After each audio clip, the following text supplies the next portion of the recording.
Muy buenas tardes.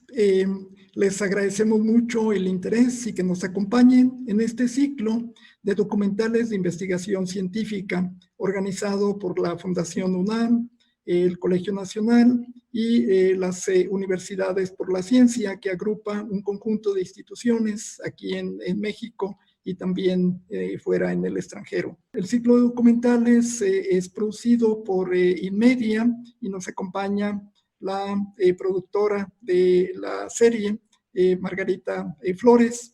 Y en esta ocasión tenemos el gusto de que nos acompaña el presidente de Fundación UNAM, el licenciado Dionisio Mit, y los participantes en el programa que van a poder en un momento dado ustedes reconocer. Los doctores y doctoras Garbiñe Zaruati Zavala, Javier Soberón, Araxi Urrutia y Jorge Meléndez. Le paso la palabra a el licenciado Dionisio Mit, presidente de Fundación. Muchísimas gracias y muchísimos saludos a todos. Muchas gracias, buenas tardes a todos. Agradecemos nuevamente de parte de Fundación UNAM la oportunidad que se nos ha de participar en un evento de estas características, de esta naturaleza. Agradecemos de manera especial a Javier Urrutia, que con sus distintas facetas de integrante del Consejo del Colegio Nacional, de integrante de la Junta de Gobierno de la Universidad, pero además y sobre todo por orgullo nuestro como integrante de nuestro propio Consejo de Fundación, pues hemos venido participando, nos ha invitado y estamos diseñando toda esta serie de actividades culturales, actividades de conocimiento científico que están permitiendo incrementar mucho la presencia de estas actividades, de estos documentales, de este conocimiento a través de las redes del colegio y de Fundación UNAM. Por eso para nosotros es tan grato participar en este evento y les damos la bienvenida a nuestros ponentes, les damos la bienvenida a todos ustedes, que son los que le dan sentido y riqueza a estas presentaciones que estamos haciendo cada jueves. Muchas gracias a todos y adelante. En esta ocasión vamos a presentar un documental de la serie Ciencia en Todos Lados, que es edición de genes. Es un tema realmente muy interesante, pareciera de pronto como de ciencia ficción. Me parece que el trabajo que se hizo en conjunto con los especialistas, con la gente de la producción, el director, la cámara, las animaciones, le dio un sentido muy, muy claro a lo que puede ser de pronto un concepto tan abstracto, ¿no? A la edición de genes que de pronto puede todo el mundo de pronto que creemos que entendemos, pero es complicado y la forma en la que se presenta en el documental a mí me parece que logramos el cometido. Muchas gracias a todos. A mí me gustaría que viéramos primero el documental. El documental dura 28 minutos. Aquí están los especialistas que ustedes van a ver en el documental y que podrían también ustedes hacer sus preguntas para ellos o algún comentario que nos pudieran también compartir. Muchas gracias y vamos a correr el video. Bienvenidos.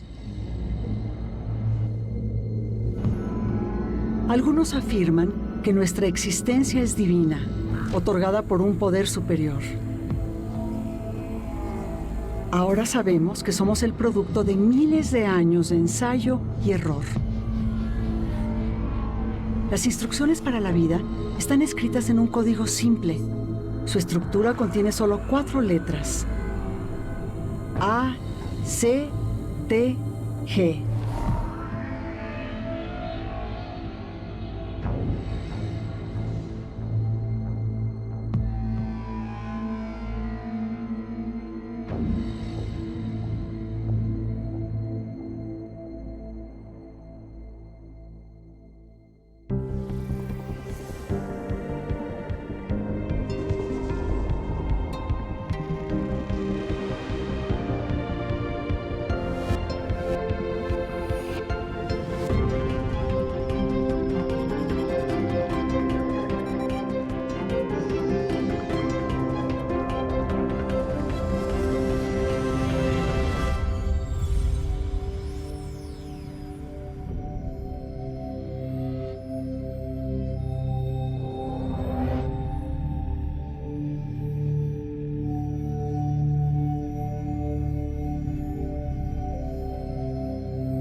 Hace 15 años, el genoma humano, un compendio de millones de instrucciones, fue descifrado por primera vez. Para sorpresa del mundo científico, nuestro genoma es ligeramente más complejo que el de un gusano. Con este resultado desconcertante, la búsqueda de la doctora Araxi Urrutia comenzó. Desde el Reino Unido, en el Milner Center for Evolution de la Universidad de Bath, Araxi aprovecha el poder de las supercomputadoras para analizar el código que forma nuestro ADN.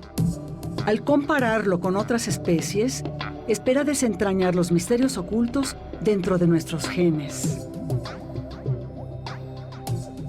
Hoy en día, tenemos en nuestras manos el poder de la creación. Una tecnología que puede modificar nuestros genes y quizá la humanidad tal y como la conocemos.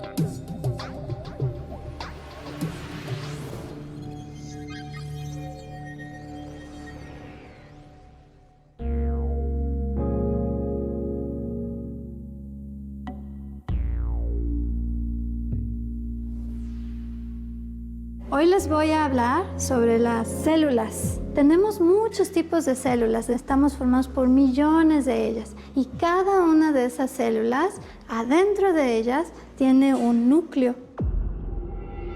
Nos encontramos en el interior de nuestro cuerpo, donde hay millones de células a nuestro alrededor. Si nos centramos en una de ellas, podemos ver que en el interior está el núcleo. En el núcleo lo que tenemos es nuestro material genético que está organizado en cromosomas individuales, un poco como capítulos en un libro. Al desenrollar el cromosoma, al igual que al abrir un libro, se revelan las palabras escritas adentro.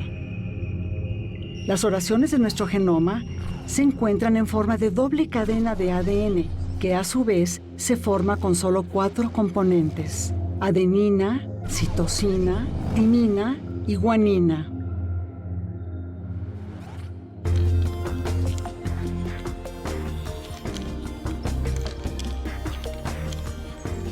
Con esas 4 letras, nosotros podemos escribir palabras, oraciones y libros enteros a partir de combinaciones de las letras de nuestro alfabeto. De la misma manera, en nuestro genoma, lo que tenemos en vez de letras son 4 diferentes nucleótidos. Entonces, vamos a imaginarnos un momentito que este es un pedacito de la secuencia de ADN de un gene. Todo nuestro genoma, cuando nuestras células se dividen, se tiene que copiar. Pero a veces esa maquinaria puede cometer errores. Estos errores les llamamos nosotros mutaciones. Y hay mutaciones que no importan porque no nos pasa nada y nos vemos igualito que si no tuviéramos esa mutación. En algunos casos, sin embargo, esos errores sí pueden dar lugar a enfermedades o a aumentar nuestra susceptibilidad a ciertos padecimientos. Entonces hay muchísimas enfermedades a las que se les ha asociado un componente genético, ya sea porque una mutación lo causa directamente o aumenta nuestra susceptibilidad a lo largo de nuestra vida de padecer esa enfermedad. Entonces, los científicos pues llevan muchos años tratando de hacer 2 cosas. Primero, desarrollar métodos para poder identificar dónde está el error, porque nuestro genoma es muy, muy largo. El otro problema que los científicos han tratado de resolver es que cuando ya sabemos dónde está el error, pues ahora hay que corregirlo, ¿no? Entonces, ahorita hay un método nuevo, están todos los científicos muy emocionados por él, porque es muy específico, puede sustituir un nucleótido en una parte específica de nuestro genoma y corregir un error. Lo conocemos como el sistema CRISPR. Por sus siglas en inglés, CRISPR significa repeticiones palindrómicas cortas, agrupadas irregularmente interespaciadas. El patrón repetitivo que presentan estas secuencias constituye una pista fundamental para entender su función. Los principios de esta técnica fueron descubiertos a principios de los 90 por un español, un investigador español que se llama Francisco Mojica, el cual estaba estudiando pequeños bichos en el mar, ¿no? Algunas bacterias, alobacterias que eran muy, muy interesantes porque viven en condiciones muy extremas. Y al hacer este estudio se dio cuenta que había muchas repeticiones de algunas bases del ADN y eso le intrigó, ¿no? Y de manera sorpresiva encontró que estas secuencias se encontraban no nada más en la bacteria que había buscado, sino en muchos de los patógenos que infectan estas bacterias. Y básicamente lo que encontraron es que todo el sistema inmune de muchas de las bacterias, y es la manera en que se defienden de la invasión de virus y de algunos otros patógenos mediante el corte del ADN de estos parásitos, ¿no? Al igual que nosotros, las bacterias pueden ser infectadas por un virus. El virus inyecta su material genético en las bacterias que al detectarlo producen un ARN guía que coincide con el ADN del virus. Enseguida, Cas9, una enzima que funciona como tijera molecular, con ayuda del ARN guía, localiza el ADN invasor y lo desactiva, deteniendo la infección. Juntos, CRISPR y Cas9 forman un sistema de defensa contra los virus. Los científicos reprogramaron este sistema. Al modificar el ARN guía, se puede seleccionar cualquier parte del genoma para modificarlo, convirtiendo a CRISPR-Cas9 en una poderosa herramienta de edición de genes. La técnica de CRISPR-Cas9 es algo que está impactando muy dramáticamente la investigación experimental en biología y en particular la investigación biomédica. Quiere decir que hoy día podemos modificar una sola de las letras genéticas de un organismo superior como el humano o como un animal de laboratorio con una precisión absoluta. Todos los investigadores genómicos estamos encantados con esta nueva técnica porque, a diferencia de la que se presentaban antes, es bastante más sencilla y bastante más eficiente. Antes, para hacer estas modificaciones genéticas, esta edición del genoma, necesitábamos varios meses o incluso años para generar un solo cambio en un lugar, y ahora esta es una técnica que se puede realizar en días o incluso semanas, ¿no? Simplemente es la imaginación que tengan los investigadores. Se emplea para muchísimas cosas. Toda aquella enfermedad en la cual tenga un componente importante genético es susceptible de ser tratada o de ser modificada por CRISPR. También es posible descubrir nuevas cosas, no nada más para terapia, sino para descubrir las bases fundamentales de un montón de enfermedades y de procesos fisiológicos y patológicos. Y finalmente también lo podemos utilizar para el diagnóstico. Dado que es tan específico, podemos crear nuevos métodos que permiten hacer rápido y eficaz un diagnóstico en menor tiempo y en estadios más tempranos de las enfermedades. En México, instituciones como el INMEGEN, Sinvestav y la UNAM están usando la edición de genes para desarrollar medicamentos y curas. Pero sus aplicaciones no se detienen ahí. Los alimentos creados con estas técnicas podrían llegar a tu mesa en un futuro próximo. Los científicos del Laboratorio Nacional de Genómica para la Biodiversidad del Sinvestav usan CRISPR para incorporar características beneficiosas tomadas de la naturaleza en especies de plantas comerciales como maíz, soya y arroz. Estas modificaciones podrían ayudar a los cultivos a soportar las inclemencias del tiempo o incluso a disminuir la cantidad de agroquímicos que necesitan para crecer, potencialmente creando cultivos que podrían revolucionar la agricultura y hacer la industria más sostenible. Si hablamos también del uso de estas técnicas para productos de agricultura o de ganadería, tenemos también que pensar en cuáles son las implicaciones para la evolución de esas especies. Esas plantas, por ejemplo, pueden ser introducidas a lugares en donde desplazan a las variedades nativas, reduciendo la diversidad genética en esas zonas y reduciendo potencialmente nuestra capacidad de utilizar esa diversidad genética en un futuro cuando las condiciones climáticas cambien o haya otros retos que resolver. También puede ocurrir que el material genético que se está introduciendo en una planta o en un animal, pues en realidad puede potencialmente hasta pasar a otras especies, contaminar y tener un efecto negativo que no era la intención al momento de la creación de estas variedades.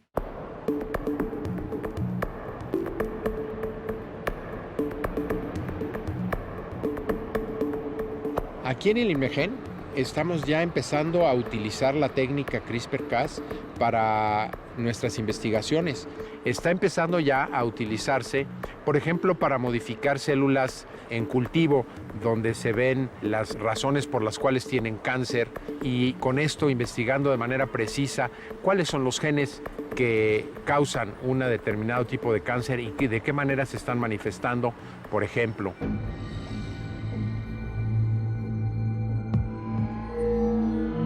Con CRISPR podríamos avanzar hacia una nueva era de la humanidad, en la cual podemos controlar el futuro, no solo de nuestra especie, sino de todos los seres vivos en el planeta.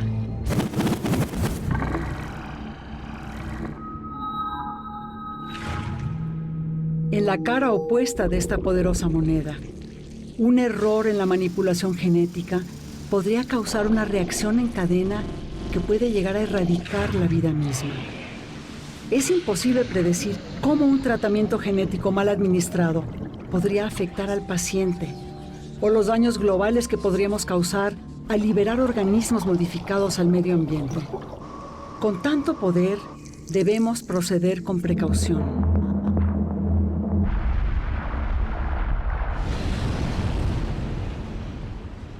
En mi laboratorio desde hace más de 20 años estamos interesados en la genética y en la genómica del cáncer, de diversos tipos de tumores. Estamos interesados en averiguar cómo es que cada uno de los genes que componen el genoma humano son capaces de iniciar, predisponer, llevar al cáncer y responder ante las terapias y el diagnóstico. Actualmente estamos muy interesados en el CRISPR porque sabemos que con esta herramienta podemos hacer nuevos modelos, por ejemplo en los peces cebra, para investigar cada uno de los genes que están involucrados en neoplasias particulares y saber en qué afectan el desarrollo de estos tumores. Asimismo, estamos interesados en saber si podemos utilizar estos genes y esta herramienta en diagnósticos mucho más certeros, más tempranos y más efectivos para los pacientes. Y finalmente nos escribimos que en algún momento podamos iniciar terapias con esta nueva tecnología. Para esto utilizamos células modificadas, editadas genéticamente mediante CRISPR, las cuales las sometemos a un proceso en un modelo como el pez cebra para averiguar en qué podemos modificarlos y cómo podemos diagnosticar mejor los tumores. Los peces cebra y los seres humanos no son tan diferentes como uno podría pensar. Compartimos el 70% de los genes y esto los hace un muy buen modelo para estudiar no nada más el cáncer, sino diversas enfermedades en las cuales se comparte un componente genético. Porque a diferencia de otros modelos como es el ratón y animales más grandes, podemos generarlos en una gran cantidad y de esta manera pues, ahorramos costos y podemos probar muchísimos peces, muchísimos tumores y muchísimas condiciones. Afortunadamente en México tenemos una base científica muy bien desarrollada que permite asimilar estas técnicas de manera muy rápida y muy eficaz. Así que en instituciones como el INMEGEN o como muchos centros de investigación en las diferentes universidades, los científicos están adoptando ya la técnica rápidamente. Y yo creo que vamos a empezar a ver cómo esta técnica tiene implicaciones a las aplicaciones ya en los servicios de salud en un periodo que no es tan largo. Desde luego que todos los descubrimientos científicos que se hacen toman varios años para llegar a ser servicios concretos, tecnologías aplicadas a la curación de las personas, porque tenemos que pasar por procesos de validación, de seguridad y de eficacia muy cuidadosos. Considero que el CRISPR es uno de los descubrimientos más importantes y notables en biotecnología y en medicina en los recientes años, y esto se ve simplemente por la velocidad con la que ha impactado a nuestra sociedad, encaminados a corregir o editar genes en células ex vivo, es decir, sacar células afectadas por alguna enfermedad, en particular en el caso del cáncer, modificarlas genéticamente mediante herramientas de CRISPR y regresárselas a los pacientes para intentar atenuar o incluso curar las enfermedades. Indudablemente, el área de lo que llamamos la terapia génica somática, es decir, de una persona ya nacida que tiene alguna enfermedad, vamos a pensar hemofilia, que es una enfermedad de la coagulación de la sangre y que el defecto está en un gene que se expresa en el hígado. Se podría hacer un cambio de parte del tejido del hígado, modificando ese gen y teniendo un tejido nuevo de la propia persona solamente con el gen defectuoso, remendado o ya corregido. Pero ¿qué tal el curar una enfermedad genética en una familia en donde está afectada por una enfermedad de estas que llamamos mendelianas o enfermedad monogénica, en donde las personas desde que nacen saben que van a enfermarse y a veces de enfermedades muy graves?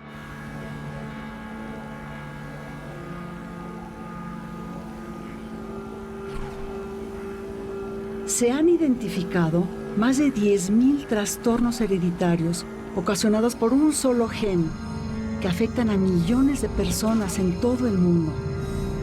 Un ejemplo es la miocardiopatía hipertrófica.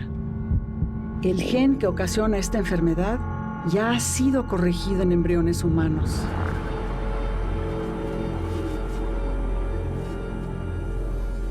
Podría pensarse en corregir ese gen de manera que a partir de allí esa familia y las subsecuentes generaciones estuvieran libres de esa enfermedad. Claro que el manejo de esta técnica tiene implicaciones no solo científicas, sino también tiene implicaciones éticas y jurídicas. El punto en donde la controversia creo que es más grande y donde sí tenemos que estar muy atentos a una discusión muy de fondo internacional y nacional es en la modificación de genes humanos, ya sea en personas, en lo que llamamos la terapia génica, o en tejido embrionario, tejido reproductivo. La edición de genes es una tecnología tan poderosa que obliga tanto a la ciencia como a la sociedad a repensar el marco ético que ha gobernado la práctica científica durante siglos. Reescribir el código genético podría eliminar una enfermedad o cambiar el color de la piel. Estos cambios pueden hacerse de manera específica y rápida, de forma más eficiente al lento proceso de la evolución darwiniana. Pero ¿dónde deberíamos trazar la línea? ¿Cuál es la diferencia esencial entre un tratamiento médico o crear un ser humano de diseño? Estas son las preguntas que todos deberíamos hacernos antes de aprovechar esta tecnología. Las células germinales son aquellas que son capaces de transferir la información genética de generación a generación. Me refiero específicamente a los espermatozoides y sus progenitores y a los ovocitos o los óvulos de las mujeres, ¿no? Modificar estas líneas germinales lo que hacen es que no nada más la persona que tiene la modificación presentará en algunas o en todas sus células del cuerpo esta edición, sino que toda su descendencia lo tendrá. Entonces, el cambiar los genes de una persona o de una familia hacia el futuro es un tema que requiere un debate muy diferente, de mayor fondo, que simplemente curar a una persona ya nacida. Cuando una persona que ya está enferma se le propone curarla con una terapia de este estilo, puede dar su consentimiento, mientras que cuando se trata de una persona no nacida, el consentimiento informado simplemente no se puede dar. Así es que cambia la valoración, tanto desde el punto de vista ético como desde el jurídico. Esta tecnología, pues claro que promete muchas cosas importantes, promete poder curar algunas enfermedades, pero también como no sabemos cuál puede ser la consecuencia futura de estar modificando ciertas partes del genoma, pues por eso hay que tener este principio de precaución, y los estados en distintas reuniones que se han hecho y también instancias internacionales como la UNESCO, como el Consejo de Europa, pues invitan a que se tenga esta precaución, sobre todo para las generaciones actuales y para las generaciones futuras. La UNESCO, en la Declaración Universal sobre el Genoma Humano y los Derechos Humanos, pues no hace un especial énfasis en esta edición del genoma, pero se ha ido revisando este documento y sobre todo hay un reporte que invita a las personas a tener cuidado con este tipo de tecnologías. En México tenemos regulación específica con respecto al genoma humano. En la Ley General de Salud hay un título específico con respecto a este tema, solo que no menciona el tema de la edición ni la tecnología de CRISPR. Entonces, bueno, será cuestión de que conforme vaya avanzando la tecnología, también se vayan actualizando nuestros distintos reglamentos, normas oficiales mexicanas y otras normativas. Mucha gente se pregunta si esta técnica novedosa de edición de genes va a tener un impacto en cambiar a los seres humanos y convertir ahora la evolución humana en una cosa muy diferente, como hacer una super raza humana. Pienso que este debate pues es factible de darlo, porque efectivamente la precisión que tiene la tecnología de edición de genes reciente que tenemos es tal que modificaciones que antes se pensaban pues realmente imposibles, que realmente no preocupaban desde el punto de vista técnico, ahora sí van a ser factibles de hacer y ya pueden imaginarse como algo relativamente cercano.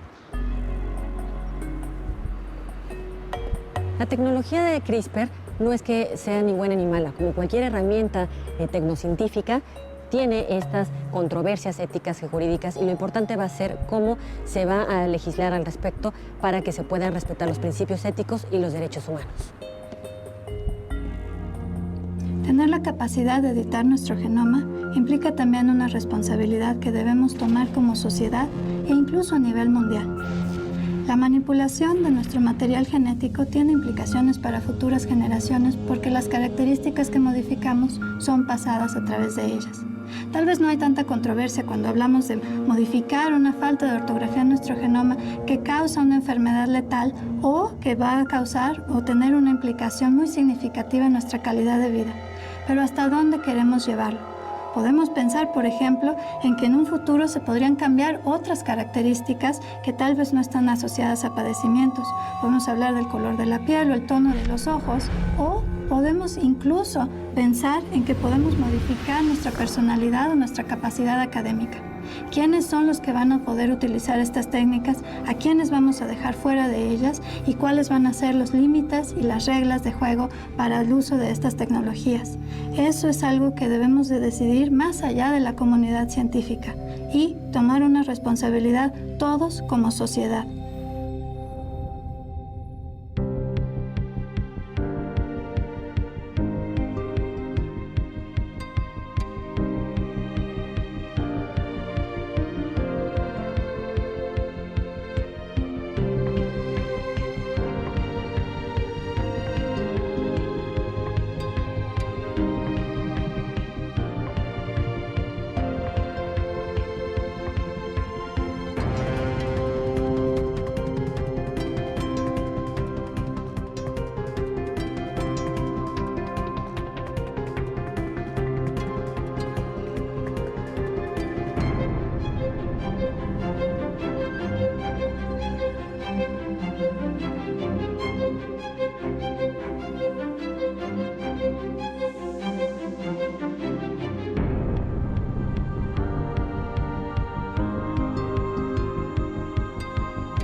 Ya estamos de regreso, muchas gracias. Este programa en particular, pues lo pensamos con el director Rodolfo Juárez, del director de este documental. Aquí hay algunas imágenes que les compartimos de esos momentos en los que estábamos haciendo este material. Las animaciones son realmente animaciones 3D. Los animadores realmente se metieron a hacer esto. Claro, nos hubiera gustado hacerlo todo en 3D, pero bueno, logramos hacer esta parte muy atractiva. El trabajo con los niños, en la parte de Araxi, con el director, fue también pensando en cómo podíamos explicar este tema, no solamente al público en general, sino que los niños también pudieran entenderlo. Y Araxi y un grupo de niños nos acompañaron, estuvimos en el museo y trabajamos muy bonito con ellos y la parte pedagógica de Araxi con ellos y para explicarnos exactamente qué eran los genes, ¿no? Y bueno, la verdad, muchas gracias a todos los que participaron. Se hicieron 5 temporadas de Ciencia en Todos Lados, con la producción del SPR, con el apoyo de la Academia Mexicana de Ciencias, y esperamos seguir haciendo muchos más materiales para poder pasar al gran público todos estos temas tan maravillosos y dar a conocer sobre todo el trabajo de los científicos mexicanos, de lo que está haciendo la ciencia en México y de estos grandes científicos que en este caso nos acompañan, están aquí con nosotros. Si empezamos por la doctora Araxi Urrutia, que nos pueda hacer un comentario, por favor. Yo quisiera agradecer a todos los que produjeron y realizaron el documental. En realidad para mí fue una experiencia que me abrió los ojos porque es algo que a mí como científica pues no me había tocado ver, ¿no? De la cantidad de esfuerzo, del profesionalismo que conlleva hacer un documental de esta naturaleza.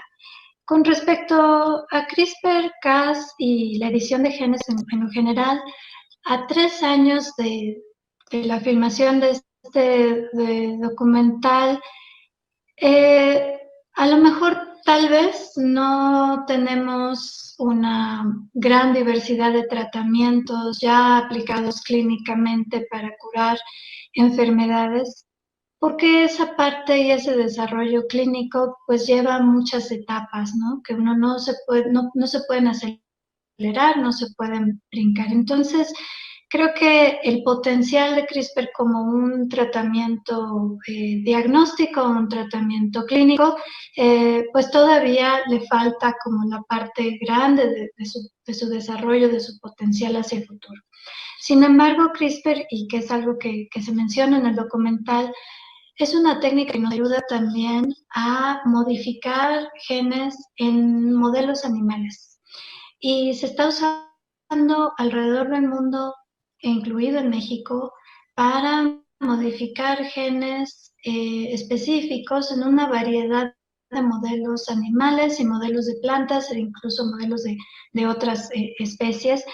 Y lo que nos permite es entender un poquito más cuál es la función de ese gene que se modifica o cuál es la función de la variante del gene que se modifica, y avanza nuestro entendimiento de una variedad de procesos biológicos y también de estados patológicos. CRISPR, por ejemplo, a pesar de que pues, no es ético estar modificando los genes en un embrión humano que va a llegar a término, pues, sí se está utilizando en células, de estas células madre, ¿no? Entonces se está utilizando para hacer experimentos en ese sentido y entender mejor el efecto de ciertas mutaciones asociadas a patologías, etcétera. Entonces, su alcance es cada vez mayor, su uso es cada vez más común y pues tal vez uno de los avances que se pudieran pensar como más próximos es el uso de CRISPR para diagnóstico, ¿no? Entonces, se puede utilizar esta tecnología para no solo cambiar, sino también se puede utilizar la tecnología para encontrar, ¿no? Un poquito como un buscador de Google a nivel genómico. CRISPR encuentra ciertas secuencias específicas para las cuales tiene un ARN guía. Entonces, creo que su potencial en el corto plazo para beneficio de todos podría ser más en el lado diagnóstico y pronto también pues en la parte de tratamientos clínicos. A lo mejor podrían otras personas también abundar más en eso. Gracias, Aratzi. Doctor Meléndez, si nos pudieras dar una explicación o unos comentarios tuyos sobre la edición de genes.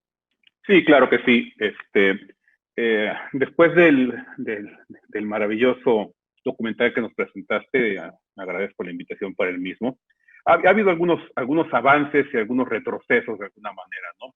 Ya como mencionó el doctor Soberón, la edición germinal, bueno, representa un problema, y un grupo en China y después en Rusia lo hicieron en embriones humanos que llevaron a término, y esto desató realmente un escándalo en los medios, no nada más científicos, sino a todo nivel, ¿no?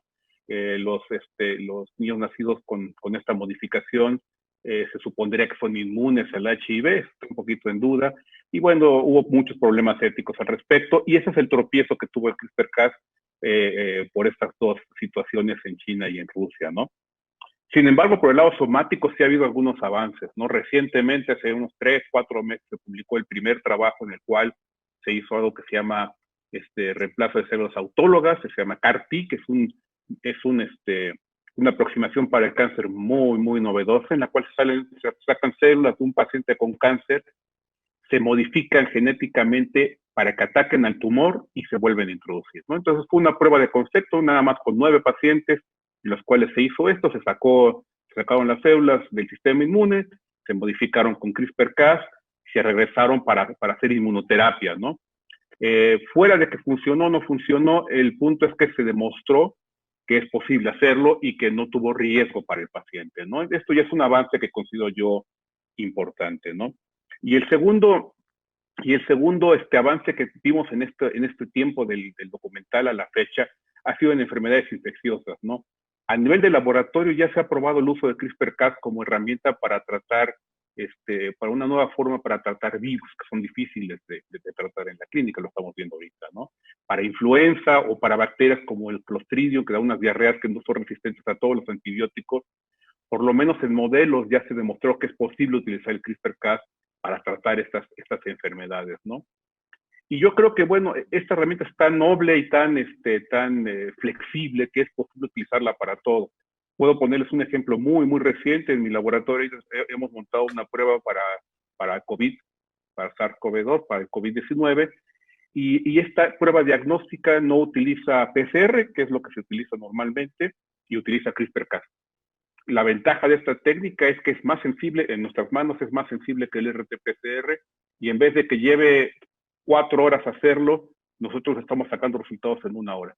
Esta prueba para COVID-19 nueva está siendo apoyada por el CONACYT, y la premisa es que ya está en validación clínica, ¿no? Ahorita estamos haciendo pruebas ya en pacientes para ver si podemos ya empezar a utilizarla de manera rutinaria, en una forma experimental de alguna manera, pero que sí ayude a desahogar un poquito esa necesidad que tenemos para pruebas diagnósticas, ¿no? Entonces, esto demuestra que el CRISPR-Cas abarca no nada más esta cuestión importante de edición genética, sino que nos acerca a muchas oportunidades, lo que comentaba en el video. La imaginación es el límite, podemos hacer cosas que no pensamos que se podían hacer antes y que nos permitirá, estoy seguro, llegar a nuevos, más maravillosos avances en los próximos años. Felicidades por estos logros. Doctor Soberón, ¿por qué no nos habla un poquito de este maravilloso tema, por favor? Muchas gracias y muy agradecido estoy por la invitación primero al documental. Me dio mucho gusto compartirlo con Jorge, con Araxi y con Garbiñe. La verdad es que no es para menos el que haya quedado tan bonito el documental, porque la técnica es nada menos que revolucionaria. Realmente es una revolución. Yo puedo hacer una comparación entre los avances que hubieron en las técnicas de modificación de genes, porque resulta que en mis más tempranas actividades científicas, yo participé en modificar precisamente genes, hice algunos de los primeros experimentos de lo que se llamaba mutagénesis dirigida. Estamos hablando de los 80s. Y la meta de poder hacer cambios como los que hacíamos in vitro y en una célula bacteriana sencilla, poderlos trasladar a organismos superiores, es una meta que se ha tenido durante los siguientes 40 años, o 35, digamos. Y lo que ocurrió con CRISPR fue un salto cualitativo, o sea, fue un cambio total y radical. Los cambios anteriores habían sido cambios incrementales. Y quiero decir esto con esa precisión, porque me parece que esto es un caso que ilustra la importancia de la ciencia básica. Toda la cantidad de inversión en investigación que se hizo para hacer las técnicas de modificación genética mejores, con base en lo que ya se sabía, no lograron más que 3 o 4 veces la eficacia de lo que se tenía hace 40 años. Sin embargo, un descubrimiento que proviene de la curiosidad de un investigador que ve unas regiones especiales en las bacterias y que le llaman la atención sobre por qué se parecen unas a otras, en fin, no quisiera entrar en detalle, pero es fascinante por qué se interesó y cómo se dio cuenta que eso era importante, se convierte en la técnica más revolucionaria de la biotecnología del siglo XXI, sin ninguna duda. Y eso fue una ciencia básica, le costaba mucho trabajo que le dieran dinero, ¿no? Porque parecía una cosa ahí exótica. Primer mensaje que yo quisiera dejar al público: la ciencia básica es esencial que se apoye, y se apoye basado en la iniciativa del investigador, sin ningún prejuicio, solo basándose en la calidad de lo que se está investigando. Muy brevemente, es una de las maneras más interesantes de modificar los cultivos. Araxi Urrutia mencionó lo delicado que es hacer esto sin responsabilidad, pero la técnica CRISPR nos permite hacerlo con enorme responsabilidad, porque nos permite introducir solamente características precisas en cultivares que ya existen, que tienen vigor híbrido, etcétera, y realmente va a ser una maravilla lo que se va a poder hacer en el ámbito vegetal. Yo quiero terminar simplemente diciendo que lo más probable es que Garbiñe Sarwatari nos dé alguna noción mucho más clara de cómo tenemos que tratar esto desde el punto de vista ético, porque sí es una nueva época para el reto de la humanidad de utilizar bien su tecnología. Es una tecnología poderosísima. Muchas gracias por su participación, qué interesante. Pues vamos a darle la palabra a la doctora Garbi. Muy buenas tardes, me encanta estar aquí hoy reunido con ustedes porque pues volver a ver el video, bueno, pues es maravilloso y sobre todo poder reunirnos en medio de las circunstancias. Entonces, bueno, pues qué gusto estar aquí. Bueno, en avances positivos, bueno, pues siguen muchas instancias internacionales pues preocupadas por el tema, sobre todo por el tema de la edición en líneas somáticas, más que por la línea germinal. El tema de la línea germinal, bueno, pues no solamente sería en el óvulo y en el espermatozoide, sino también en los embriones, y ahí pues nos topamos con otro debate ético que pues podríamos llevar días y días tomando ese tema que es el estatuto del embrión, ¿no? Entonces, bueno, pues hay países que lo tienen regulado, nosotros pues no tenemos permitido en México la investigación con embriones, entonces, bueno, pues eso ya es otra línea de debate bastante amplia. Entonces, bueno, pues al final de cuentas, pues lo importante es seguir evaluando caso por caso y la importancia ahí de los comités de ética en investigación es fundamental para ir viendo que pues los proyectos que se presenten, pues cómo pueden cumplir con los principios éticos y cómo puede evitarse cualquier daño a cualquier participante. Entonces, pues esa es como la perspectiva ética y jurídica, pues realmente en México, pues como ya se decía en el video, sí tenemos un marco regulatorio con respecto al genoma humano, pero habría que estarlo revisando constantemente y actualizando. Muchas gracias, doctora. Nuestros amigos del público nos han empezado a mandar preguntas y comentarios. Desde la plataforma de YouTube nos preguntan ¿cuáles serían los posibles efectos nocivos de usar este tipo de herramientas para curar enfermedades? Sí, principalmente los efectos nocivos varían si es en células germinales o si es en células somáticas, ¿no?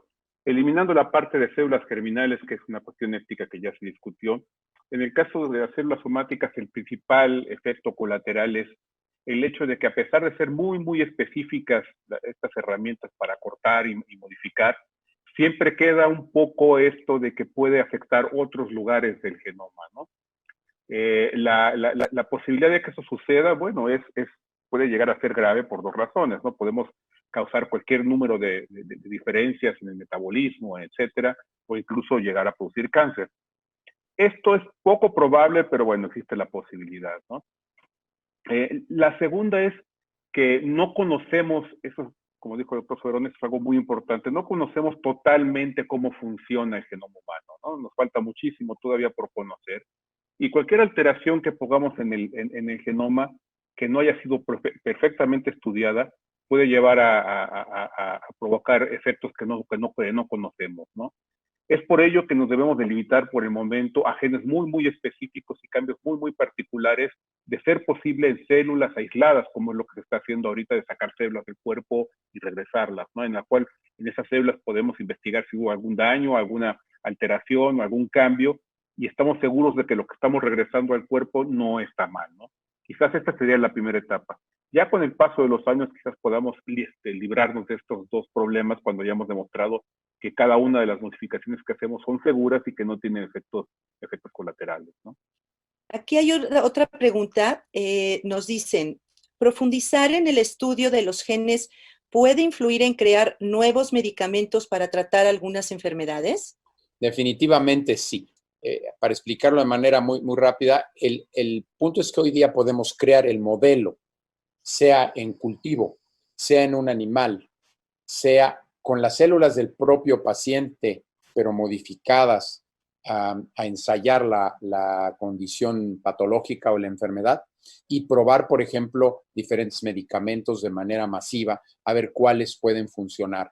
Esta capacidad de modificar genéticamente a que se parezca sea igualita a la enfermedad, antes no la teníamos, y eso está abriendo un amplísimo campo en la farmacéutica contemporánea. La respuesta es definitivamente sí. Muchas gracias. Les voy ¿Podría a- hacer Sí, por un favor, comentario muy rápido? por favor.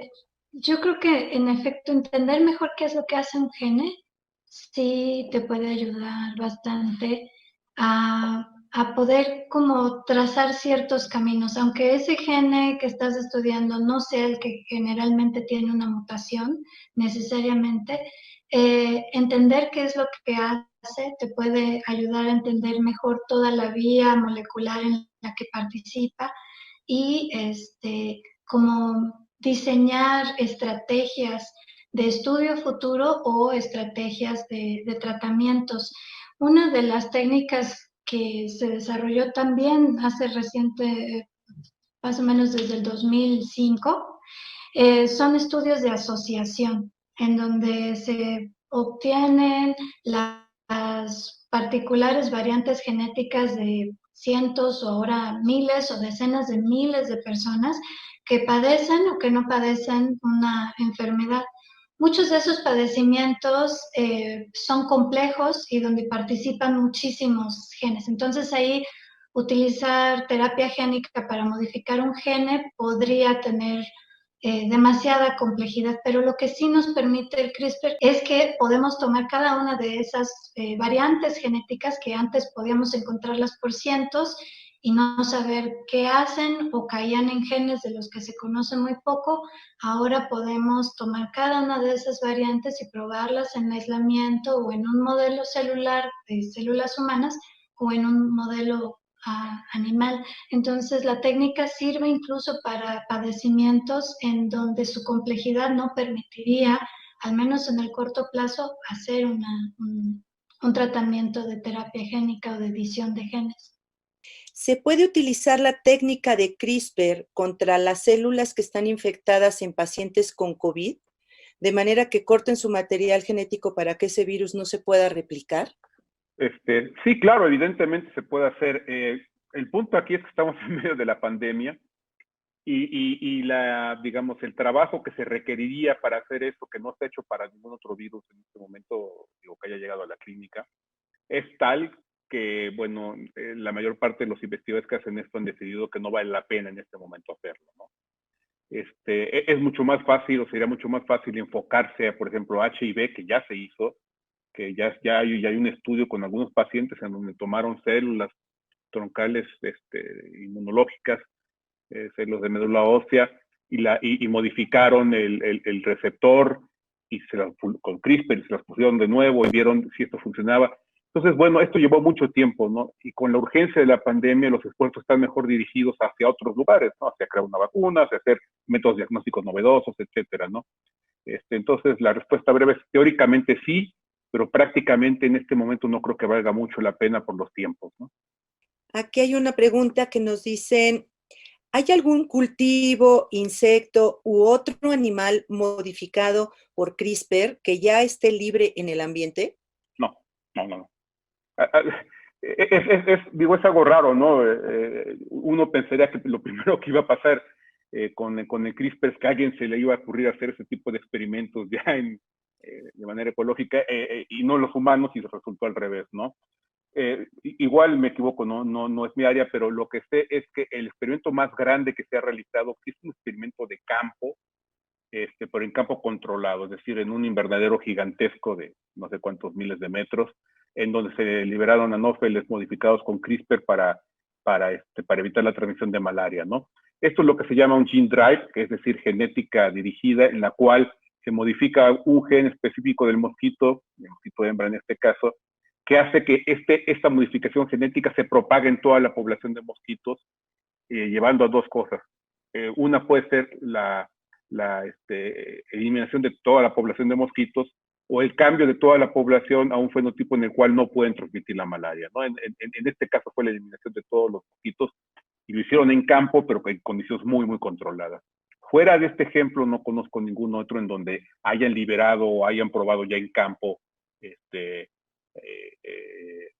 animales o insectos modificados genéticamente por CRISPR. Muchas gracias.